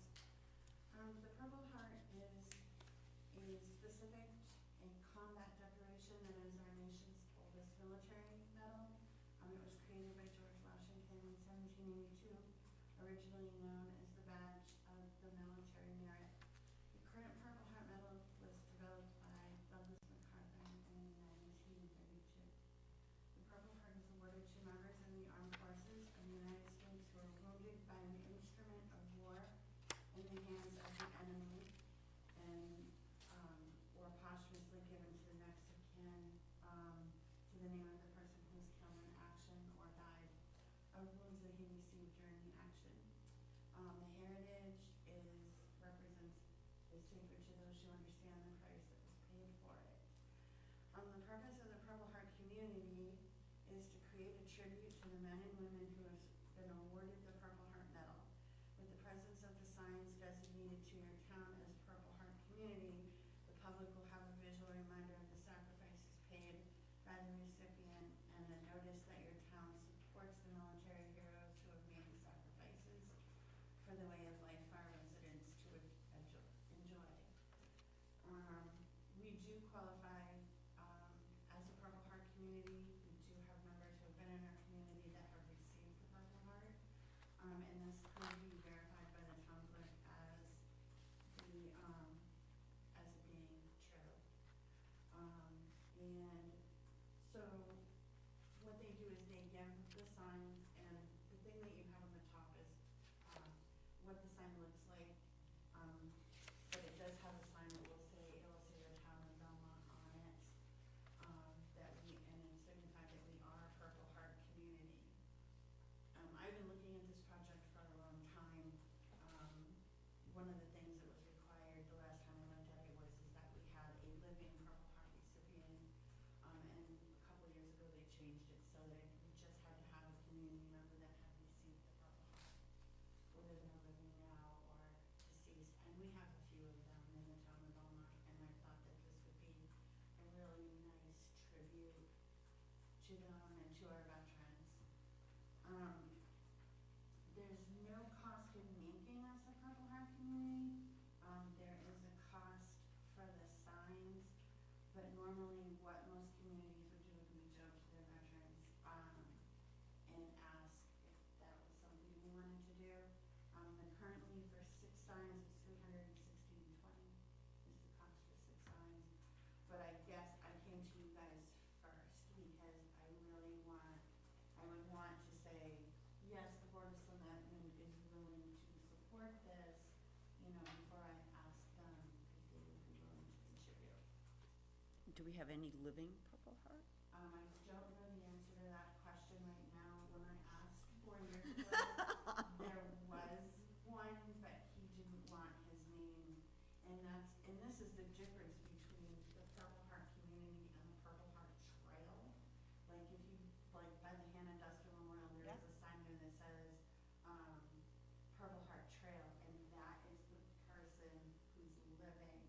they put their name on that sign. These just have the community name.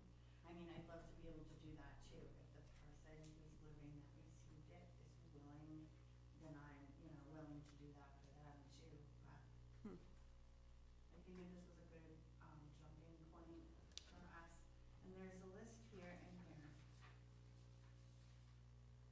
Amherst, Boscawen, Brentwood, Greenville, Harrisville, Litchfield, Lunenborough, Manchester, Merrimack, Milford, Mount Vernon, New Boston, New Ipswich, Swansea, Humboldt, and Wilton.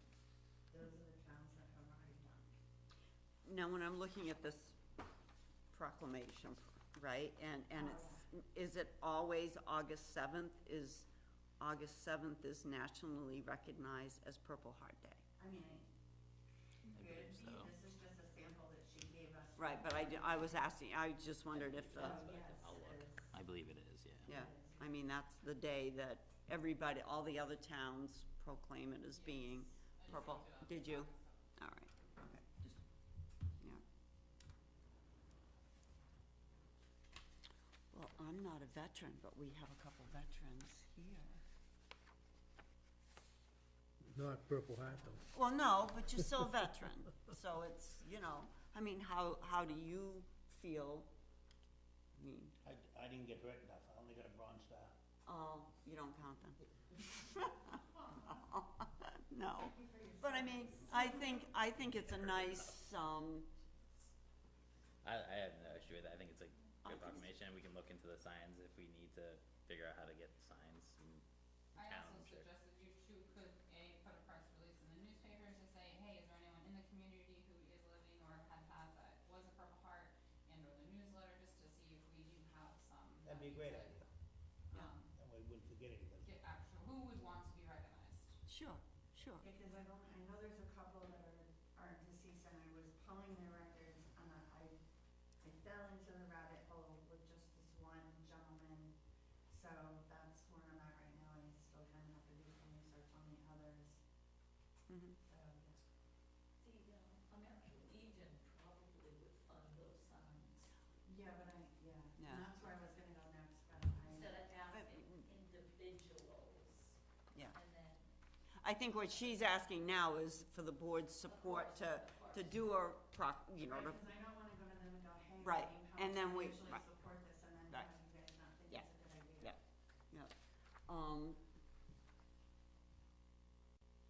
Do we have anybody that doesn't think it's a good idea? We'll Can't start hurt with to that. ask. No, Can't hurt to ask, I think the idea of putting it in the paper, if there is somebody in town that may have just moved in. Yeah. There's a lot of people there's been a lot of new residents, you're right. coming in that you don't know. Yeah. Obviously, there's a lot more out there now that served, because I did Vietnam, so hopefully we can find somebody. It wouldn't be a bad thing to maybe put 2 or 3 signs as entry roads into town, like on 106 and Mhm. 140, Route 3. And just to recognize someone who's done that service to the country. These signs, because we have like on 140, we have the Welcome to Belmont sign. Is that what they typically do? Maybe put it underneath that sign or? Actually, put them wherever you want, they are supposed to go on their own free Oh, standing okay. public green poles, so the signs. But it could go beside of it, right? Or whatever. Okay. Or just put them in that cluster, like Yeah. next to another sign. Yeah. Yeah. I think the board feels that it would be a nice gesture, so I would move forward with it if it was me. Yeah, all right, I think so. okay, nice. Any other new business? The fire department has a possible new hire, I'll let you do. So I've offered a position, this would be our final grant position for the fire department, Yeah. to Gavin Martin. He's accepted it, he's in the process right now of getting his background check, well, he's got his background part mostly done. Just a few other steps, he's actually hoping to start next Monday, he's so eager.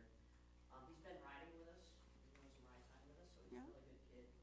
I think he'll do very well.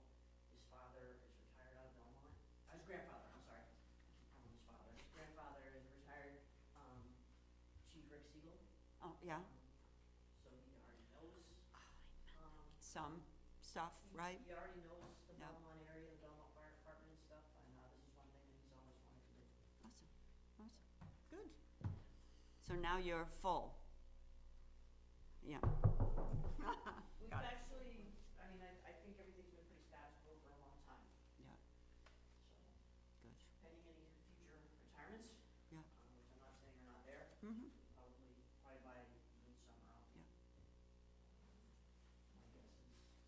Yeah, well, we've heard that, so, Yeah, so I mean, Yeah. and I'm pretty sure that that's, yeah, gonna happen. my time, I haven't been given a date yet, not my time, but Yep. the time Yep. I've been given. Yep. I have not been given an official date, so I All certainly right. am not saying. Yeah, one way or the other. Yeah, it won't be because, just because, All right, mostly because they want to. all right, awesome. Okay, other new business? Nothing under new business. Okay, old business. We've done the Old Home Day, close out of the COVID-19 Public Assistance FEMA grant. Briefly touch on what that covered and So this was the final part of, COVID-19 grant that we had done several years ago now, which was everything as far as how the, I guess what COVID kind of did to us. And I kind of came in on the very end of this grant. Yeah. It was being done through Sarah and Mike, so I kind of picked up the end of it. The end of it happened to be all the administrative fees that cost, towards this grant being done. Mhm. And that ended up being what, $6,735.29. In theory, that paid for paper, Sarah's work, Chief's work, and whatnot that had been done on it. So that came in, or was coming in, I don't know if you guys just yet. I don't think it's coming. I expect it We shortly. just submitted, Becky and I just submitted it, not to, right about a month ago now. Okay, all right. And then that kind of closes that whole thing out. That's the end. The end. Okay, forever, the end. Awesome. Okay, awesome, good, thank you. More operating money. Really. Any other new business? Yes, I just provided you, meeting or two ago, I had provided you guys with a copy of my letter to the Winnipesaukee River Basin, basically in response to their findings for their, the Belmont Pump Station Forest Main and phasing and not phasing, so they did respond back, so I just included that memorandum in there. You guys obviously haven't had a chance to read it, but they're really not changing their stance. They still think that phasing versus is better than not phasing due to the cost and potential for the breaks, yada, yada, yada. So that is, for your reading pleasure if you want.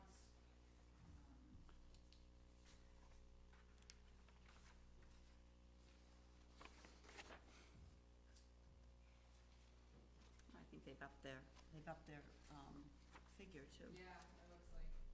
Yeah, might as well be $10 million now.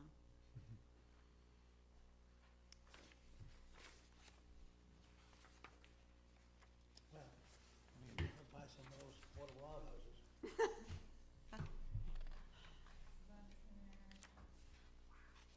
Update on the Walker property, his order, expires today, and I'm just gonna read you what the order was. So he had his order was to either obtain the land use approvals necessary, including a required variance site plan approval and license within 30 days of the clerk's notice or decision, which, to my knowledge, he has not done that with the land use department. And then the second part of his order was to remove all materials which constitute a junkyard by May 1st. So, in the event that he does not do either of those, if the defendant fails to comply with paragraph A above, the town is permitted to enter the property and remove all volatile items. To the extent there is a disagreement about what constitutes volatile material, for purposes of statutory and ordinance compliance, either party may file a motion with the court for its determination. If the defendant fails to reimburse these costs within 60 days, the town may be entitled to a post-judgment attachment to the property. The town is also awarded civil penalties in the amount of $275 per day for each day since November 2022, which, I think we'll see that. The date of service of the most recent property violation through the defendants have been in violation of state and local law to be calculated by the town and submitted to the court within 10 days. The town has granted an award of attorney fees and costs incurred in pursuing this litigation. The amount shall be submitted by affidavit within 60 days of this order. And the town shall be entitled to a post-judgment attachment of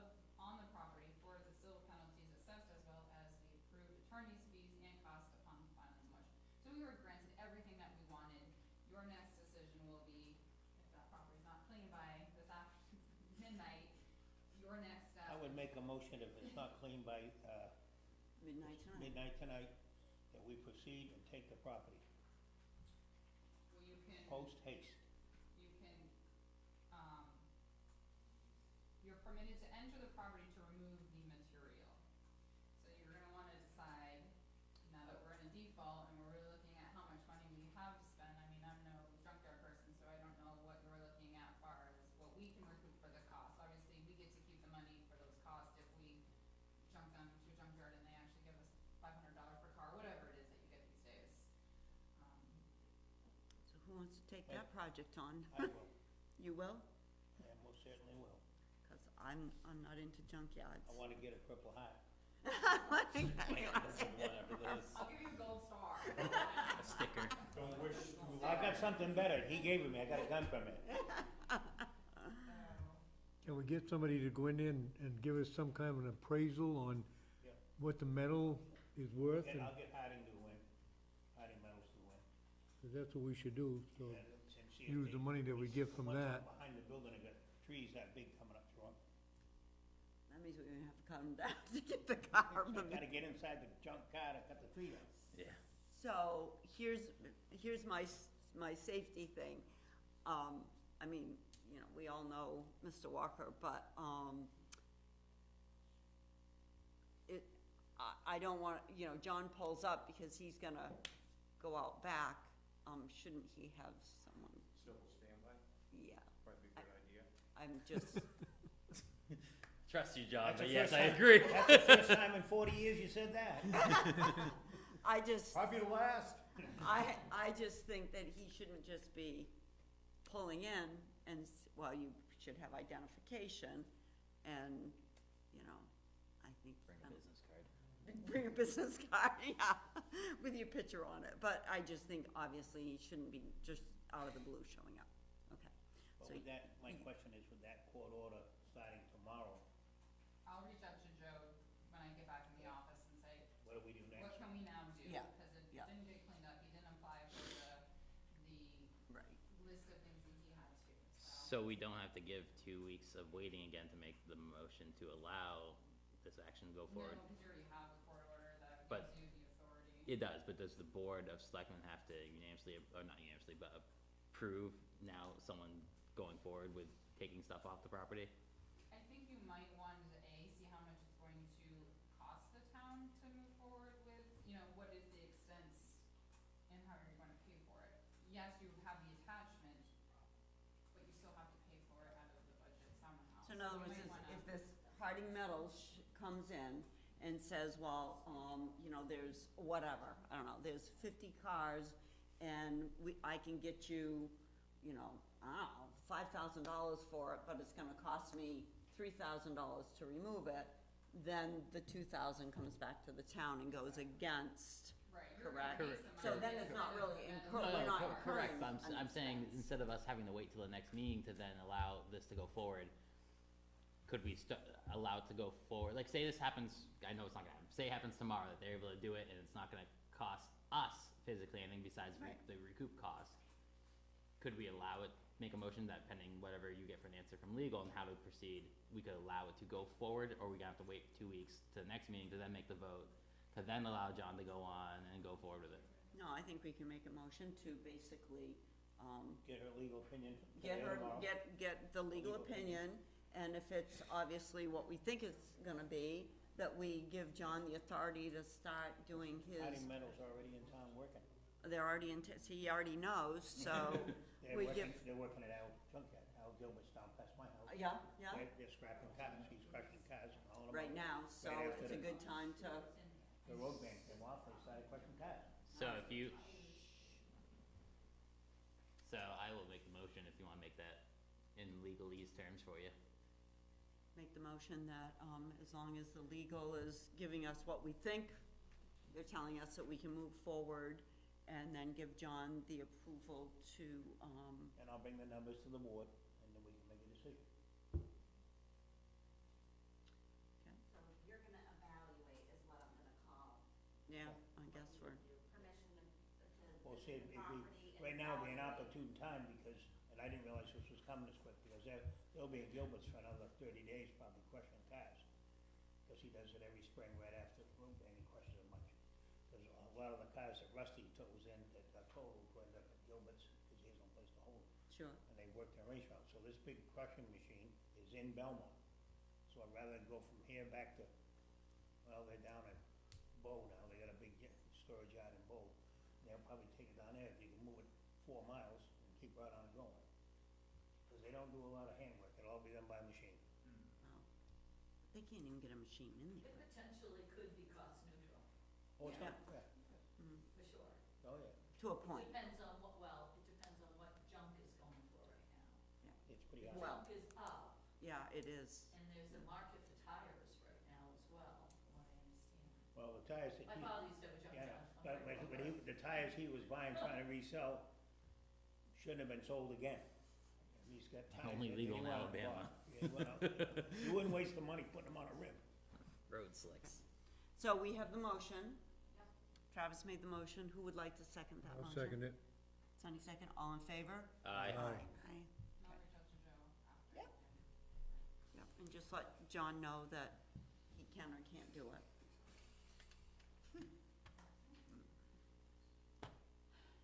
My next update is I wanted to update you every quarter on where we stand with our budget. Right now, we're supposed to be at 33% of our budget spent, and we are at 31%, so we're still trending very minutely under. There are some individual departments who are above that 33% right now, but I expect that to ebb and flow. But as long as my bottom line is at under, we're good. So Okay. we have 69% left, so that's good. As for maintaining that default budget number. So let me just go back to the sewer thing, Mm-hmm. all right? I assume, is the state gonna hold some public hearings on this? I assume so. I know that they're still trying to get funding because they still need to get their cost as low as possible, because they're the ones going to be taking the loan and fronting, the state's gonna be fronting it. We're just gonna be responsible for the payments, the monthly payment or yearly payment. Yeah, yeah. So their charge is to find as much alternate funding for grants. And grants and whatever. Loans or whatnot. And then we have no we'll- idea how long that's gonna take. I think our next meeting is in June, so I can ask, or I can even send Sharon an email to say, you know, how long is this process going to take as far as Roughly. the funding, and then are you going to hold public hearings, yea or nay, do they need to, or? Maybe they don't even need to. You know, the problem is with a lot of this, unfortunately, all right, you know, we'll get blamed for this, but a lot of this was agreements done, when was this built? 40, 50 years ago. It just happens that unfortunately, we're now, it's wearing out, and we're now having to deal with this. But a lot of stuff is already, we have no control over it because it was an agreement made 40 years ago. And And they it's a didn't, I guess they, $10 million project that we will have to pay for. right, and I guess they didn't like our letter about phasing. You didn't think they would? No, I didn't, but it was a nice, it would at least made you feel better sending it, I guess. So, paper trail it, you know, at least we attempted, because rates are gonna be affected. Huge. Yeah, all right. Anyone from the public, would anybody like to comment on anything? I have 2 more things. Oh, you have 2 more things? Okay, I thought we were done. Go. At a previous meeting, I had mentioned that the Gale School was applying for an extension on their grant that they have. They're actually going to increase that extension to 2 years. And they want to know that the Board of Selectmen are okay with that 2-year extension. So it's gonna sit as it does right now for 2 more years? No, their ability to Oh. have that $500,000 grant, like if they didn't use it, it was going to go away, but now they've extended it because they're still trying to get more funding in to cover the other costs. And then hopefully it doesn't become the 2 years, but It's already sitting there. it really is just gonna sit there until they can get the rest of the funding. We're in the bucket already, so we might as well. You know, I guess you don't have Already much. put one foot in, might as well put the other one in at this point. Yeah. So if you Oh, would like that's the too bad. motion to, Give them permission to extend for 2 the, years. for 2 years, I the will make- $500,000 grant. I will make that CDBG. motion. All right. Karen, you're gonna make that motion? Who would like to second that? I'll second it. You have to, you need to use a little bit more enthusiasm. Oh, that all was as much as I can muster up on that one. right? All in favor? Aye. Better get rid of them sneakers, get some boots. Right. Okay, and then my Shit's last getting deep. thing, I heard back from Jason at the DOT on possible dates for him to come in and have a meeting with the board and department heads on the 140 Main Street debacle. So we are looking at he gave me a Tuesday, a Thursday, and a Friday, which would be either May 21st, May 23rd, the 24th, or the 28th at 10 o'clock. So if anyone has any, I think, John, you're a no for Thursdays? Yep, maybe no, that whole week, but I got a surprise coming. Oh, well. Okay. Say the, I don't know, I don't have my calendar, so. May 21st, the 23rd, the 24th, or the 28th, which would be And- a Tuesday, a Thursday, a Friday, or a Tuesday. Right, and give us the, so obviously no Thursdays. What's the Tuesday? Is it 21st? Tuesday the 21st or Tuesday the 28th, What time? 10? I'm sorry. or Friday the 24th. I wouldn't mind Tuesday 28th if we could do that. At least gives me a little more time to muster up my boss. May 28th at 10 o'clock here. Yes. And obviously, we're hoping to have each department head. Obviously, Just the ones like I was gonna say, Craig, Karen. yeah, um, police, fire. I mean, you can invite. Well, people. yeah, I want Deb to be able to say the fire truck's gonna be able to do whatever it is they're gonna do. Or whatever, right, yeah, yeah. And make sure that the police cars can make it on 2 wheels or whatever, I have no idea. So we'll shoot for May 28th, does that work? Yeah. At this point? At All this right. point. Okay. Just an FYI, that is the day after Memorial Day. Holidays don't mean anything. I'll do it on Memorial Day if we have to. At least I have the day off. Alright, can you do Yes. the 28th? Sunny, can you do? As of right now, I guess, that, I don't have anything planned, but May 28th, huh? Yep, 10 o'clock here, Yes. okay, all right. And I just have one quick non-public, and I don't know if you have anything for me. Anyone from the public have anything they wanna speak? Yes, Just Patrick? an update on the drainage that you wanted me to look in pricing. Yes, at the, I put it out to 5 or 6 contractors, hard to get pricing, I have one price back so far, I'm beating the doors trying to get more. That one price came back at 16,000. And today, this is a dumb question, but could you ask Craig how much, I'm waiting to get all the contractor pricing, then have him compare and see if he can do that. you'll be all summer probably getting the rest of them, but get a price for him, so, I mean, for material and stuff, and we'll see how much time it takes. I mean, I would think he's got people there that are smart enough to do this. didn't we already have drainage put in around this building No, once? not around it, in front of it, they dug it out and put stone pipes around it. Yeah, the drainage pipe that's in there is not very deep. Oh, did by hand. So we need to go down to the base. Yeah. And then seal what foundation rocks we have there, and put a drainage pipe lower, then maybe put a drainage pipe a little higher, and then go to the banking out back and let it drain out that way. Yeah.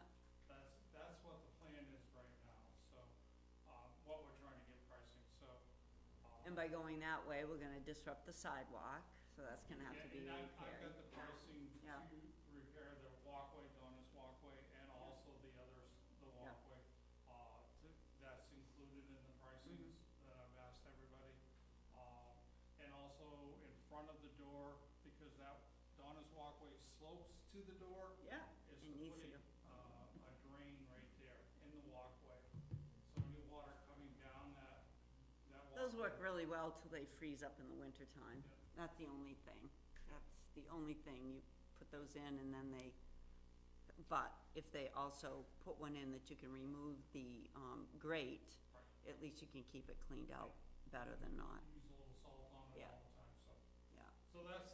the most. And that's what we're working on, so, and then, one good thing is with the ground, no frost in the ground or anything, it does drain right now, with the torrential rain we had yesterday, we didn't get any water, so, it's when the ground freezes and the runoff and all that, we have the problem, so, we got some time to react, I believe, but I'll keep on it.